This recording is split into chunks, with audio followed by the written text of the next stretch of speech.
Hello नमस्कार मेरे प्यारे साथियों, मैं पवन कुमार आप सभी का अपने ऑनलाइन प्लेटफॉर्म ज्ञान गुरु क्लासेस या फिर कहा जाए जीजीसी में हार्दिक स्वागत है। और उम्मीद करता हूँ आप सभी लोग अच्छे हैं और मस्त और ज़बरदस्त होंगे, अपनी तैयारी भी शानदार करते होंगे। जैसा कि रोज़ाना की तरह हमारी से इतिहास की क्लास में फिर से आज एक और इतिहास की क्लास प्रस्तुत होने जा रही हैं। और आज की इतिहास की क्लास जो होने जा रही है वो एक नया एपिसोड कहा जाए। नया एपिसोड का मतलब ये हुआ कि हमने दिल्ली सल्तनत के अंतर्गत जो भी 5 राजवंश, चाहे वो गुलाम, खिलजी, तुगलक, सैयद, लोदी जो भी थे, हमने उन सबको पढ़ लिया, एक एक शासकों के बारे में जाना अच्छे से।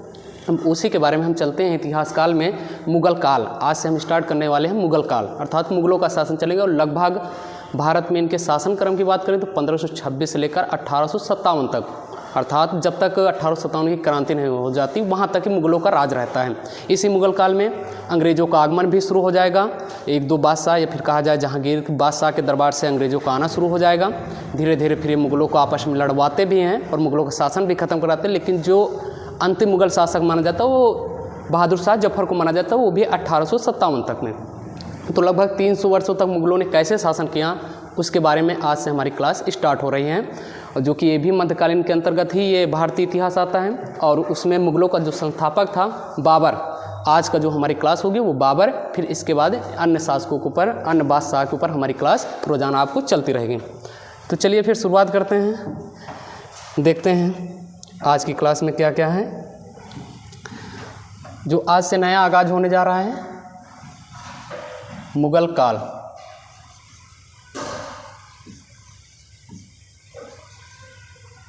सभी लोग जैसे दिल्ली सल्तनत के हमने एक एक शासकों के बारे में पढ़ा, उसी तरह मुग़ल काल में हम एक एक बादशाह के बारे में विस्तार एग्जाम की दृष्टि से और हम अपनी जानकारी के उद्देश्य से भी पढ़ेंगे। मुग़ल काल की बात करें, ये 1526 से स्टार्ट होता है और 1857 ईस्वी तक। वहीं पे बात करें मुग़ल काल में कुछ महान मुग़ल सम्राट हुए हैं जो लगातार 6 बादशाह, जो 6 शासक हुए तो वो थोड़ा से महान माने जाते हैं, फिर अच्छे शासक माने जाते हैं कि हाँ इन्होंने मुग़ल प्रशासन को या फिर मुग़ल काल को बढ़ाने में, विस्तार करने में अपना अहम भूमिका निभाया। लेकिन औरंगजेब के बाद जो भी उत्तराधिकारी होते हैं वो सभी के सभी अयोग्य होते हैं और अंतिम शासक बहादुर शाह जफ़र होता है। तो थोड़ा सा हम देख लेते हैं कुछ क्रम से किनको किनको पढ़ेंगे हम। सबसे पहले जो हम पढ़ेंगे बाबर को, पहला बादशाह बाबर के बारे में जानेंगे। उसके बाद बाबर का ही पुत्र होता है हुमायूं। हुमायूं के बाद तीसरा शासक आता है अकबर। अकबर महान भी कहा गया है, क्यों कहा गया है वो जब अकबर में पहुंचेंगे फिर बताएंगे। अकबर के बाद बात करें जहांगीर, और जहांगीर के बाद आते हैं जो शासनकाल शाहजहां का, जिसने एक अजूबा बनवाया था अर्थात ताजमहल, इसी के शासनकाल में बना था। शाहजहां के बारे में फिर देखेंगे। फिर आएगा औरंगजेब, जो कि एक खतरनाक शासक के रूप में जाना जाते हैं औरंगजेब को हम। औरंगजेब, इस तरह से जो 6 शासक थे इन्हें थोड़ा सा महान मुग़ल सम्राट के नाम से भी जानते हैं। फिर अच्छे शासकों में ये गिने जाते 6। इसके बाद फिर बहादुर शाह प्रथम, फिर अन्य भी औरंगजेब के कुछ वंशज हुए, और जो अंतिम हुआ, जो लास्ट मुग़ल काल का जो शासक हुआ वो था बहादुर शाह जफ़र। पहले हम 6 को कंप्लीट कर लेते, फिर औरंगजेब जब पहुँचेंगे तो फिर उत्तर मुग़ल काल चलता, फिर वहाँ के शासकों को फिर देख लेंगे, वहाँ पर कंप्लीट कर लेंगे। तो अभी हम पहले इन 6 शासकों के बारे में अच्छे से अध्ययन करते हैं और इनके शासन क्रम की बात करें। जब एक एक के बारे में पढ़ देंगे तो हम डिटेल से लिखाते रहेंगे। यानी हमारे दिखाने का मकसद ये था कि इन 6 बादशाहों पर हमारी क्लास होने वाली है कुछ दिनों तक, अर्थात कहा जाए तो ज़्यादा दिन नहीं लगेंगे, बहुत कम समय हम 6 बादशाहों को अच्छे से कंप्लीट कर लेंगे। चलिए फिर आज की क्लास की शुरुआत करते हैं बाबर से।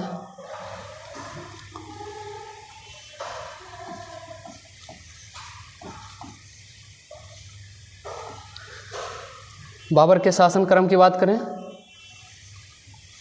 1526 से अर्थात भारत में शासन करना शुरू कर देता है और 1530 में इसकी मृत्यु हो जाती है।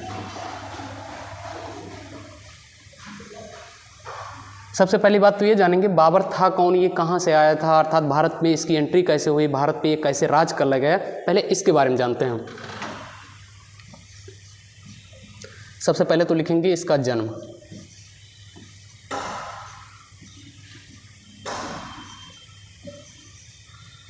चौदह 1383 ईस्वी। स्थान की बात करें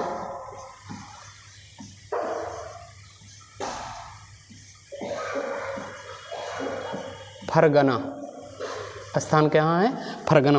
अच्छा, ये फरगना की बात करें, फरगना किस देश में आता है, उज्बेकिस्तान, जिसकी आपको राजधानी क्लियर होगी ताशकंद, ठीक है। फरगना अर्थात उज्बेकिस्तान के अंतर्गत। और इनके पिता की बात करें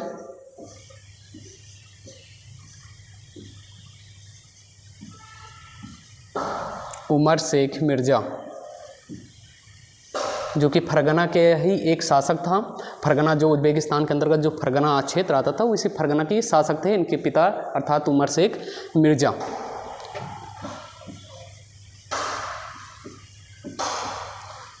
और ये क्या थे, तैमूर के वंशज थे। वही तैमूर जिसने भारत पर आक्रमण किया था तुगलक वंश के शासनकाल में 1398 ईस्वी में। तैमूर के वंशज, ऐसे लिख लेंगे,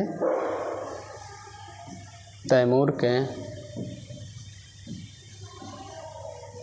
वंशज। क्लियर। हाँ, अब इनकी माता की बात करें, माता कौन थी,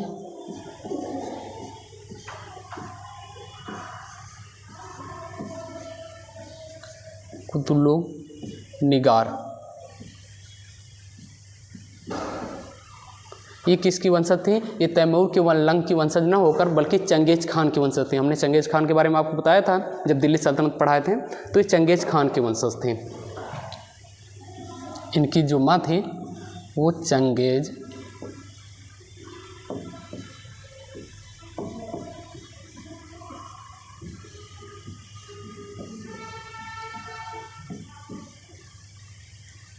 इस तरह से क्लियर रखेंगे, क्योंकि पूछ भी लिया जाता है कि जो बाबर का पिता उमर शेख मिर्ज़ा था वो किस वंश से बिलोंग करता था, क्या बताएंगे, तैमूर लंग से। वहीं पर कुतुलुग निगार किस वंश से बिलोंग करते थे, चंगेज खान वंश से। इतनी बात आपको क्लियर होनी चाहिए। वहीं पे जन्म जो हुआ था बाबर को तो 1483 ईस्वी में, लेकिन कुछ दिनों बाद जब इसके जो पिता थे अर्थात उमर शेख मिर्ज़ा, वो फरगना के शासक रहा करते थे। लेकिन जब उनकी मृत्यु हो जाती है तो इसे फरगना का अर्थात पूरे फरगना का शासक कहने मतलब बाबर को सौंपना पड़ता है। फिर बाबर उस गद्दी को संभालता है, कहाँ गद्दी को, फरगना की। लेकिन पूछा जाता है फरगना का शासक बनता कब है, लिख लेंगे 1494 ईस्वी में। अपने पिता की मृत्यु के बाद फरगना का शासक बना।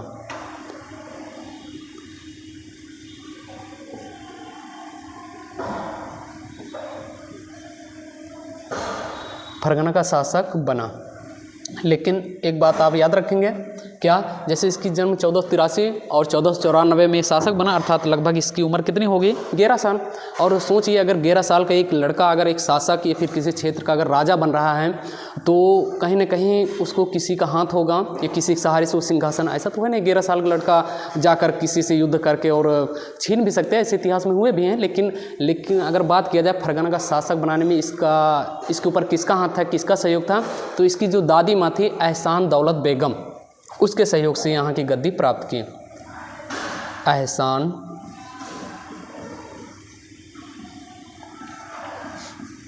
एहसान दौलत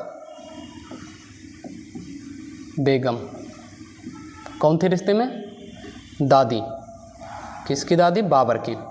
अर्थात अपनी दादी की वजह से ये फरगना का शासक बन पाया। कितने वर्ष की उम्र में, 11 वर्ष की उम्र में।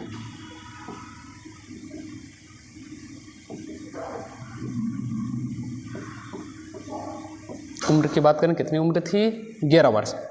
अब 11 वर्ष के उम्र का जब फरगना का शासक बन जाता है तो इसके जो आसपास के रिश्तेदार थे या जो भी परिवार थे लगातार इस पर विद्रोह करते रहें या फिर लगातार इसका फरगना का राजगद्दी छीनने का प्रयास करते रहें। और इसने कई बार ऐसा भी हुआ इसे फरगना की गद्दी त्यागनी भी पड़ी, क्योंकि इतना इसे परेशान कर लिया था लोगों ने। ये अभी फरगना की बात कर रहे हैं, वहाँ पर इसके रिश्तेदार और इसके परिवार ने इतना परेशान कर लिया कि इसे कई बार अपनी गद्दी छोड़कर भाग जाना पड़ता था, फिर से पुनः गद्दी पाने का प्रयास करता था। अर्थात इसका जो प्रारंभिक जीवन था वो पूरी तरह घुमक्कड़ों से भरा हुआ था। कभी गद्दी छोड़ना पड़ता था, कभी फिर गद्दी हाथ लगती थी, फिर कभी भाग जाता था। ऐसे यानी इसको कहने मतलब अपने आसपास रिश्तेदारों से, परिवारों से वो सहयोग नहीं मिला, अर्थात तो उनसे केवल परेशानियां ही मिली बाबर को। तो इस तरह से बाबर अधिकतर अपन प्रारंभिक जीवन घुमक्कड़ों की तरह इधर उधर बिताता रहा। और इसी टाइम ये बड़ा शराब का आदी भी हो चुका था, शराब बहुत पीने लगा था। फिर इसकी नज़र ये पड़ती है कि यहाँ पे तो अपना काम हो नहीं रहा, अर्थात हम फरगना के शासक या हमारे परिवार या रिश्तेदारों ने परेशान कर रखा, तो क्यों ना हम भारत की ओर रुख करें, अर्थात हम दूसरे क्षेत्र में जाकर अपना वर्चस्व जमाएं। तो ये भारत की ओर रुख करता है। लेकिन यहीं पर एक बात और लिख लेंगे, फिर चलते हैं आगे। 1507 ईस्वी में बादशाह की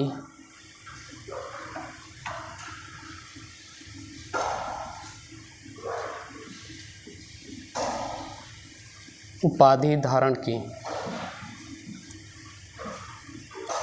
अर्थात ये अपने आप पे बादशाह लगाना शुरू कर देता था कि हम बादशाह हैं। 1507 ईस्वी में इसने अपने जीवन काल में जो भी संघर्ष किए वो लगभग 8 आक्रमण मिलते हैं, 8 इसने अटैक किए थे। लेकिन 8 ना हम पढ़कर हम 5 पढ़ेंगे, 5 जो कि हमारे दृष्टि से बहुत महत्वपूर्ण, हमारी परीक्षा की दृष्टि से। बाकी ये 3 लड़ा था अपने फरगना, अपनी समरकंद गद्दी के लिए, वो चीज़ें हमें नहीं ध्यान देने, हमें 5 इसके आक्रमण देखे हैं, जो कि 4 तो बहुत ही पॉपुलर हैं या फिर कहने मतलब बहुत ही इंपॉर्टेंट हैं।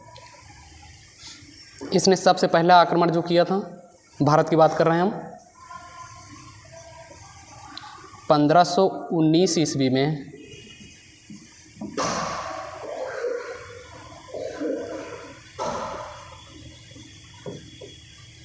यूसुफ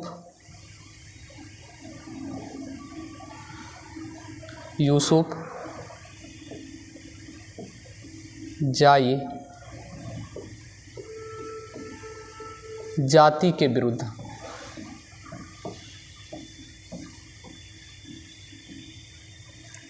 यूसुफ जाई जाति के विरुद्ध पहला आक्रमण किया। और इसने वहाँ के कुछ क्षेत्रों को जीता है। जैसे वो क्या क्षेत्र थे, कौन कौन से? पंजाब की तरफ ये क्षेत्र आते हैं, बाजोर और भैरा पर अधिकार कर लिया।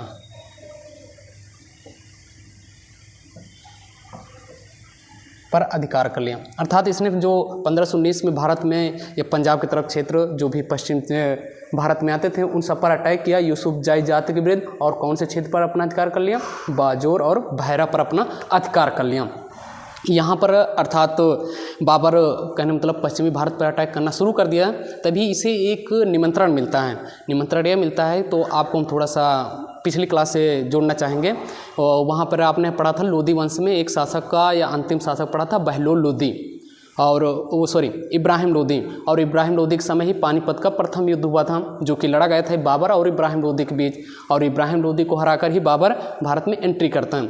लेकिन जो पानीपत का प्रथम युद्ध हुआ उसमें कुछ लोगों ने इसे भारत पर आक्रमण करने के लिए या इब्राहिम लोदी के खिलाफ अटैक करने के लिए कुछ लोगों ने इसे निमंत्रण दिया था। वो लोग थे इब्राहिम लोदी के एक चाचा था आलम खां और दौलत खां लोदी। उन दोनों लोगों ने भारत पर अर्थात इब्राहिम लोदी को हराने के लिए बाबर को निमंत्रण देता है कि आप आइए, हम भी आपका साथ देंगे। और जो दिल्ली का जो शासक है इब्राहिम लोदी को इसे हराकर दिल्ली आप अपने हाथ में ले लीजिए, दिल्ली की सत्ता आप संभालिए, ऐसा निमंत्रण देते हैं। तो ये बात लिखेंगे।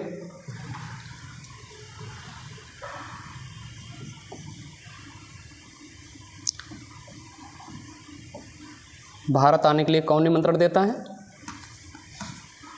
एक मिनट,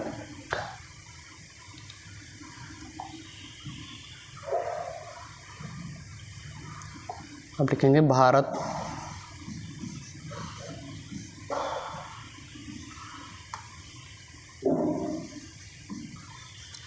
भारत आने के लिए निमंत्रण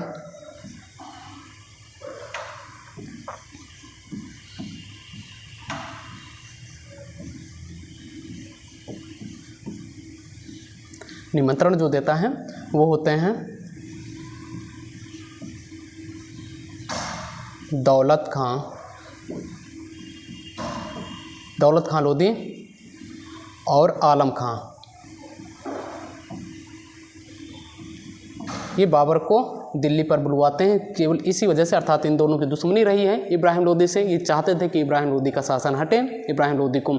और आदमी कहते हैं कि अगर किसी को गिराना चाह रहा, वो खुद नहीं गिरा पा रहा, तो किसी दूसरे का सहारा लेता है कि हम तो उसके बराबर ताकतवर नहीं हैं, तो क्यों ना हम दूसरे का सहायता लेकर जो थोड़ा सा हमसे ज़्यादा ताकतवर हैं उसकी सहायता लेकर इसे हम गिरा दें, अर्थात इसका एकदम तहस नहस कर दें। तो वही काम इन दोनों लोगों ने किया था भारत पर बाबर को आमंत्रित। अब बाबर भारत के लोगों से भी सहयोग पा गया कि हाँ कुछ लोग हमारा साथ भी देंगे, तो इस तरह से दिल्ली पर चढ़ाई करता है, अर्थात इब्राहिम लोदी की ओर कहने मतलब आक्रमण की ओर रुख कर देता है। तो यहीं पर स्टार्ट होता है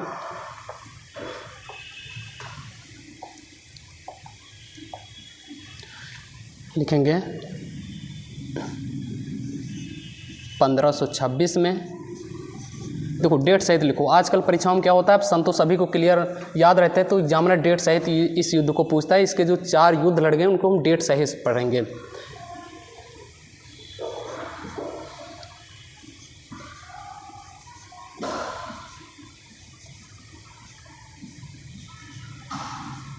इक्कीस अप्रैल 1526,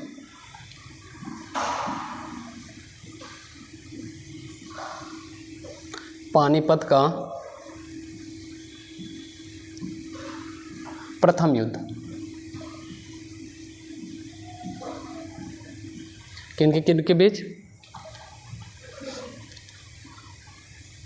बाबर वर्सेज मतलब अर्थात उसके विरुद्ध, किसके विरुद्ध? इब्राहिम लोदी के विरुद्ध।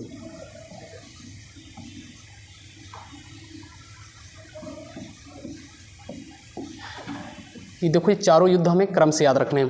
पानीपत का प्रथम युद्ध किनके बीच होता है? बाबर वर्सेज इब्राहिम लोदी के बीच। कब होता है? 21 अप्रैल 1526। इसके द्वारा जो 4 लड़े गए युद्ध हैं इन्हें हम डेट सहित याद रखेंगे, ठीक है। हमने कई बार देखा कि सन पे अटैक ना करके एग्जामिनर उस डेट पर फोकस करता है। अच्छा, पानीपत के थोड़ा सा हम अगले पेज में पानीपत का प्रथम युद्ध हम विस्तार से जानते हैं।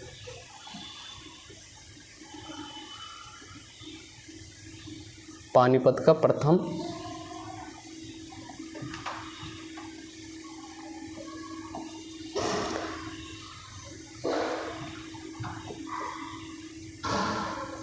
अभी हम आएंगे उस पेज पे भी आएंगे, लेकिन पहले विस्तार से इस युद्ध के बारे में वर्णन करिए, फिर जान लेते हैं इस युद्ध ने जीता कैसा, अर्थात बाबर की सेना तो बहुत कम थी, फिर भी इस युद्ध में बाबर कैसे विजयी हुआ इसके बारे में जानते हैं। तो पानीपत का प्रथम, अगर पानीपत का स्थान की बात करें, पानीपत पड़ता कहाँ है तो आप जानते होंगे हरियाणा में, ठीक है।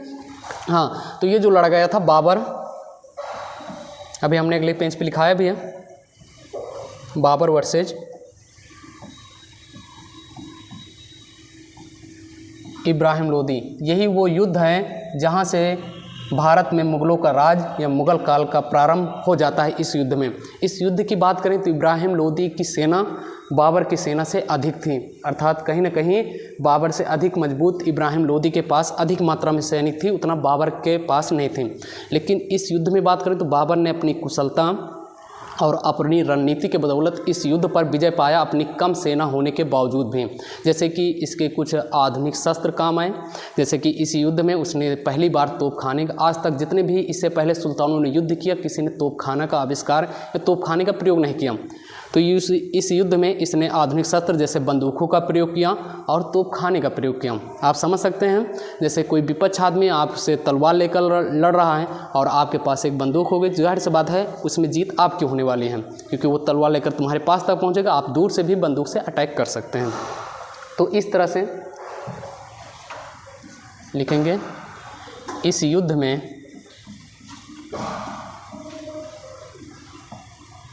युद्ध में तोपखाने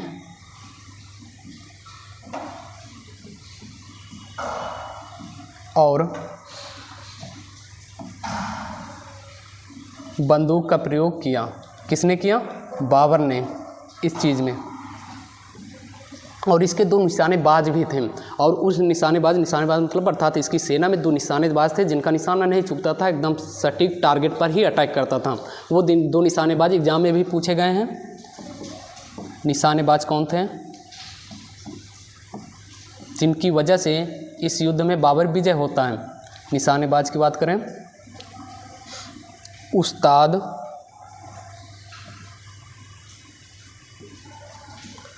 उस्ताद अली और मुस्तफ़ा,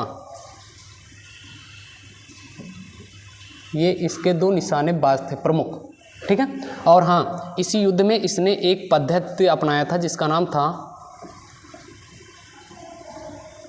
तुगलमा पद्धति। ये क्या होती हैं हम समझाते हैं आपको। तुगलमा पद्धति क्या होती हैं? ये होते थे, जैसे आपने शोले मूवी देखी होगी तो वहाँ पे जेलर साहब क्या डायलॉग मरता है कि आधे इधर जाओ, आधे इधर जाओ, बाकी मेरे पीछे आओ। लेकिन जब आधे इधर चले जाते, आधे इधर, तो उसके पीछे कुछ नहीं बचते। लेकिन ये पद्धति इसकी थोड़ी सी अलग थी। क्या इससे थी? तो शोले मूवी वाली पद्धति पर नहीं आधारित थी।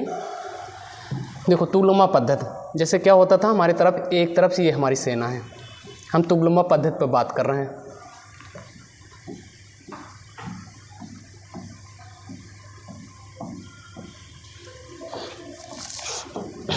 ये मान लीजिए हमारी विपक्ष की सेना, ठीक है। मान लीजिए इब्राहिम लोदी की सेना है, लोदी की सेना। लेकिन वहीं पर ये क्या करता था, तुगलमा पद्धति को अपने तुगलमा पद्धति के अनुसार अपनी सेना को 3 भागों में बांटता था। एक तो केंद्र की ओर, एक दाएं की तरफ, एक बाएं की तरफ। जैसे कि एक सेना को यहाँ पर रखता था सीधा फ्रंट पे।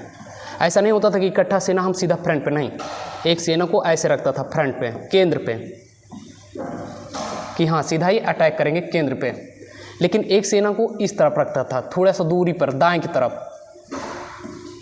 ये मान लीजिए सेनाएं हैं, क्योंकि हम अगर आप मैथ में भी एक समान थे तो पूरा आंसर निकल आता है, तो ऐसे ही मानकर समझ लीजिए, ठीक है। दाएं तरफ एक सेना इधर होती थी और एक सेना इस तरफ होती थी।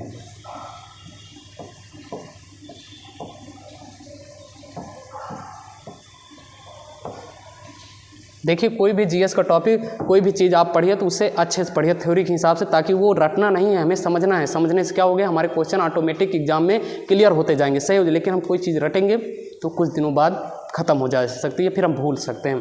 तो देखिए, हम तुगलमा पद्धति पे बात करें। मान लीजिए लोदी की सेना होती थी और बाबर की जो सेना होती थी वो तुगलमा पद्धति के अनुसार लड़ा कर रखा इसने। तोपखाने बंदूक तो आविष्कार किया ही, लेकिन तुगलमा पद्धति क्या इसमें होती थी, अपनी सेना को 3 भागों में बांटता था। एक केंद्र की तरफ अर्थात सामने की तरफ होती थी, एक दाएं तरफ होती थी एक सेना की टुकड़ी, और एक होती थी बाएं तरफ।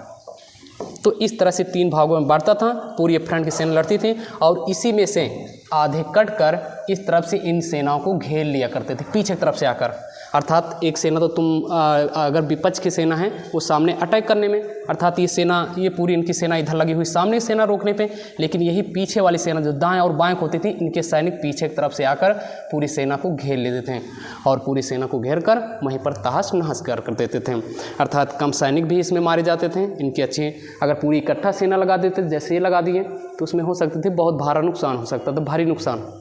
लेकिन ये 3 भागों में आधी सेना केंद्र की तरफ से पूरी फोकस कर रही थी और आधी सेना को 2 भागों में बांटकर कुछ सैनिक इस तरफ पीछे तरफ से आकर उनके सैनिकों पर अटैक कर देते थे। इस तरह से चारों तरफ अपने विपक्ष की सेना को घेर कर बाबर ने पानीपत के प्रथम विश्व युद्ध में या प्रथम युद्ध में जीत हासिल की।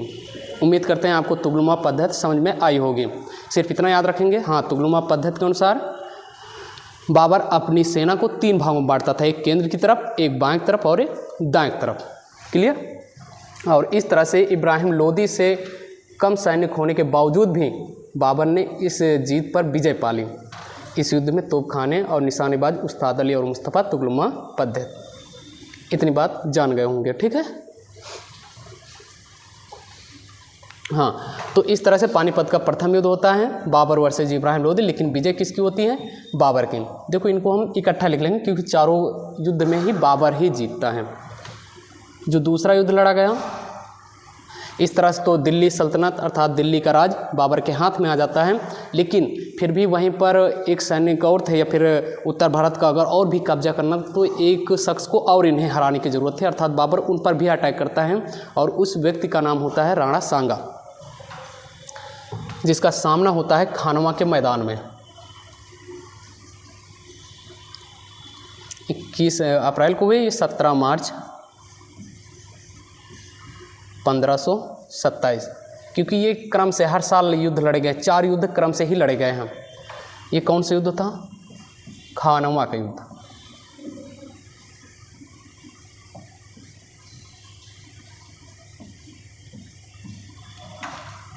ये किन के बीच हुआ? बाबर वर्सेज राणा सांगा के बीच। इसमें भी बाबर ही विजय होता है, लेकिन इस युद्ध को जीतने के लिए कहते हैं राणा सांगा एक ऐसे शासक थे जो लगभग अपने जीवन काल में 100 युद्ध लड़े थे और 100 युद्ध में से राणा सांगा को विजय मिली थी। और अर्थात करने मतलब बहुत ही बड़े योद्धा और बहुत बड़े ही शासक थे। कौन? राणा सांगा। अब राणा सांगा जब बाबर के बाद पता चलती कि राणा सांगा बहुत बड़े युद्ध हैं या योद्धा हैं, तो उनको हराने के लिए कुछ वो रणनीति करता है, अपनी सेना में अलग प्रकार का जोश भरता है। कैसे? आइए देखते हैं थोड़ा सा। हम युद्ध बात करने वाले खानवा के युद्ध के बारे में। यहाँ पे लिखेंगे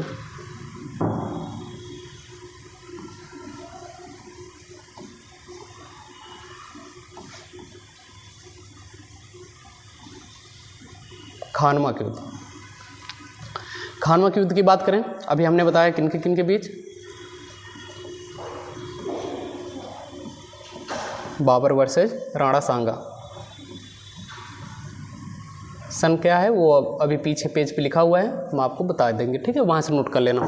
तो अभी समझिए ये खानवा के युद्ध विजय कैसे हुए, अर्थात इतने बड़े योद्धा राणा सांगा को हरा कैसे पाया बाबर। जब बाबर के बाद पता चलती है कि राणा सांगा एक बहुत बड़े योद्धा हैं, बहुत बड़े शासक हैं, तो उनको हराने के लिए वो कुछ रणनीति अपनाता है। रणनीति पहली बात तो ये अपनाता है कि अपनी सेना में वो एक प्रकार का जोश या उत्साह, एक लेक्चर देता है अपनी पूरी सेना को इकट्ठा करके, और एक लेक्चर देता है और एक उत्साह और एक हौसला भरता है अपने सैनिकों के अंदर। और लोग कहते हैं ना कि अगर आपके अंदर जुनून है, हौसला है और उत्साह है तो आप जाहिर सी बात है बहुत बड़ी चीज़ फतेह कर सकते हैं, फिर जीत सकते हैं आप अपने हौसले और अपने जोश के दम पर, ठीक है। तो वही काम बाबर ने अपनी सेना में ये किया कि सबसे पहला काम तो जो इनके मुस्लिमों यानी अर्थात उस टाइम जो मुस्लिम सैनिक थे उन पर एक तमगा नामक का कर होता था, उसको हटा दिया। कहा अगर हम राणा सांगा से विजय लेते हैं और राणा सांगा से अगर हम जीत जाते हैं या फिर ये युद्ध हम जीत जाते हैं तो आपके ऊपर जो तमगा नामक का टैक्स लगा हुआ है वो हम फ्री कर देंगे, अर्थात वो टैक्स आपको नहीं देना पड़ेगा।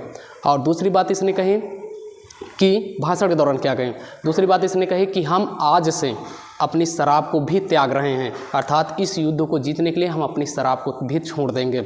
जो आदमी अर्थात किस बचपन से लेकर शराब का आदी था, अर्थात इस युद्ध में वो शराब को त्यागने को तैयार हो गए। यानी सेना को लगा कि ये युद्ध कहीं ना कहीं बहुत महत्वपूर्ण है, अर्थात जिस आदमी ने अभी अपनी महत्वपूर्ण चीज़, अपनी पसंदीदा चीज़ नहीं छोड़ी, इस युद्ध के लिए वो इतना सब कुछ त्यागने के तैयार हैं, तो जाहिर सी बात है ये युद्ध कुछ अलग प्रकार का होने वाला है। और यहीं पर उसने जिहाद का नारा भी दिया। जिहाद क्या होता है? जिहाद का अर्थ होता है प्रयास करना या फिर संघर्ष करना, ठीक है।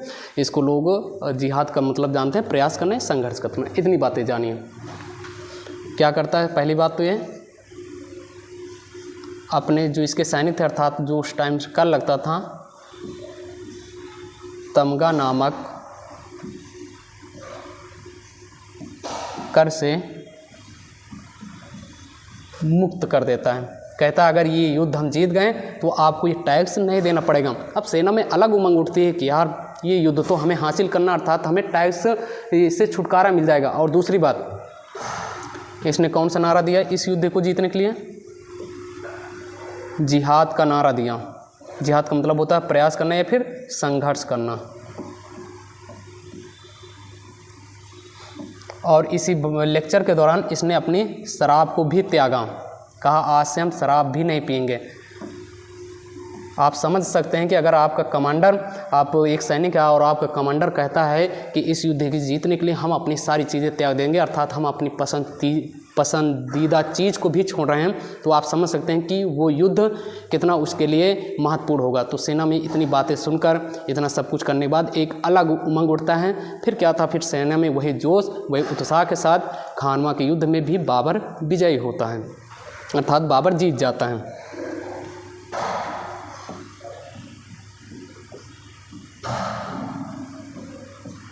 ये इतनी बात, ठीक है। ये खानवा के युद्ध, अर्थात एक इतने बड़े योद्धा और शासक से होने के बाद इसी लेक्चर और इसी जोश और इसी हौसला के दम पर बाबर ने इस युद्ध को भी जीत लिया।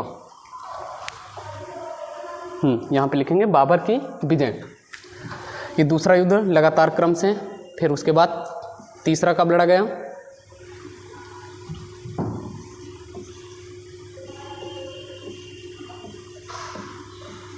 29 जनवरी 1528।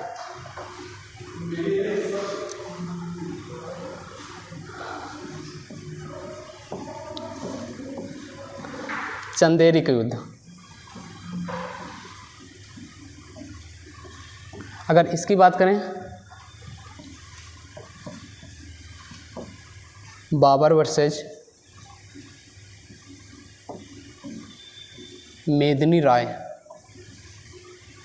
ये भी एक राजपूत शासक थे जिसको भी बाबर ने हरा दिया, अर्थात बाबर की विजय होती इस युद्ध में भी।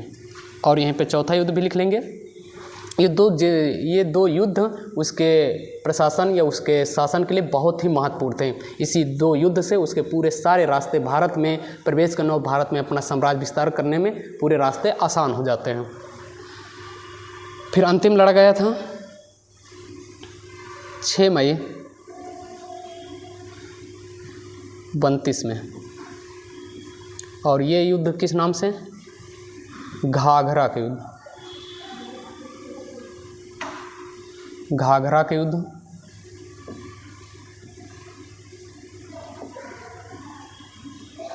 अगर इसकी बात करें, बाबर और अफगानों के बीच।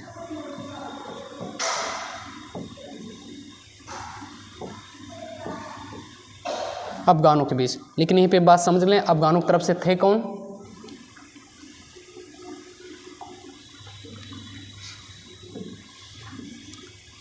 महमूद,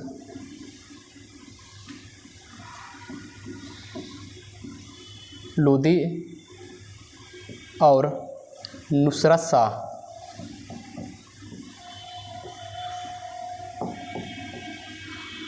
और इस तरह से चारों युद्ध में जो भी 4 क्रम से युद्ध लड़े गए, बहुत परीक्षा में पूछा जाता है कि बाबर द्वारा लड़े गए 4 युद्धों को क्रम से लगाइए।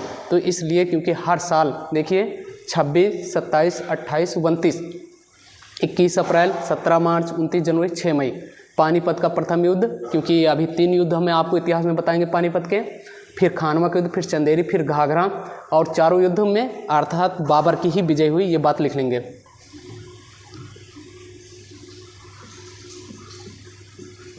चारों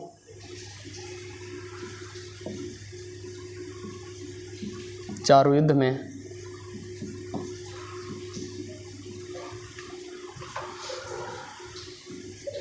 बाबर की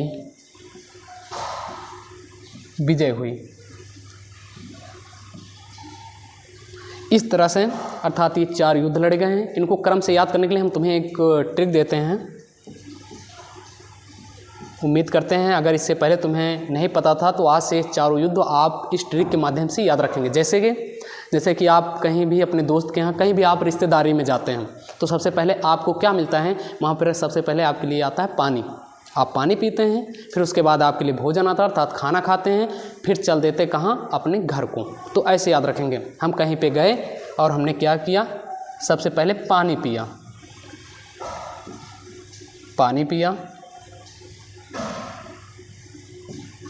फिर खाना खाया, फिर चल दिया,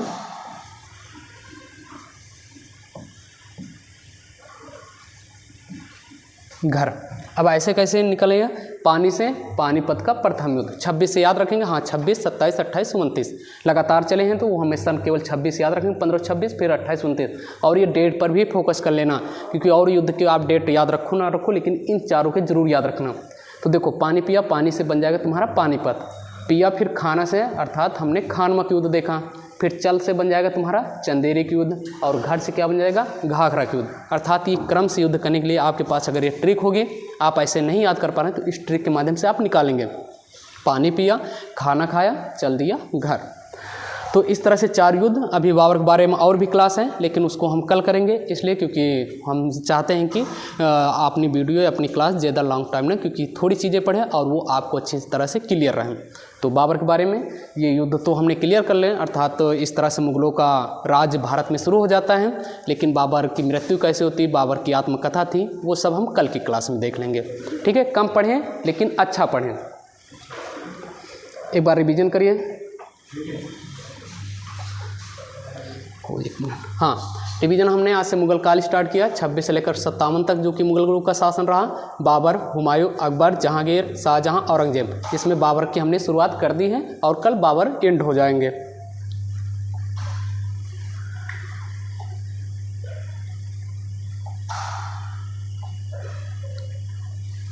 कहाँ चला गया भाई, एक मिनट।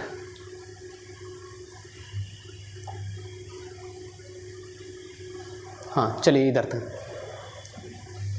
देखिए। फिर बाबर के बारे में हमने शुरुआत किया, 26 से लेकर 30 तक इनका शासनकाल रहा। जन्म की बात करें 1483 में, स्थान की बात करें फरगना उज्बेकिस्तान, पिता की बात करें उमर शेख मिर्जा तैमूर लंग का वंशज था। वहीं पर माता की बात करें कुतुब निगार चंगेज खान की वंशज। और 1494 में फरगना के ये शासक बनता है, किसके सहयोग से, अपनी दादी के सहयोग से, जिसका नाम था एहसान दौलत बेगम, उम्र 11 वर्ष। और इसका जीवन काल हमने बताया कैसा था, घुमक्कड़ों जैसा था, क्योंकि ये बहुत परेशान कर रखा था रिश्तेदारों ने इसके या फिर इसके परिवार के सदस्यों ने। 1507 ईस्वी में बादशाह की उपाधि धारण की और 1519 ईस्वी में इसने यूसुफ जाई जात के विरुद्ध बैजोर और भैरव पर क्या किया, अधिकार किया। और भारत आने के लिए इसने निमंत्रण किसको दिया था, दौलत खां और आलम खां ने दिया था। फिर इसके द्वारा लड़े गए 4 युद्ध हमने देखे। 21 अप्रैल, एक मिनट और यहाँ पर रिवीजन, फिर उसके बाद हाँ यहाँ पे एक चीज़ और लिख लेंगे। खानवा युद्ध जीतने के बाद उसने एक उपाधि धारण की थी, गाजी की उपाधि धारण की। गाजी की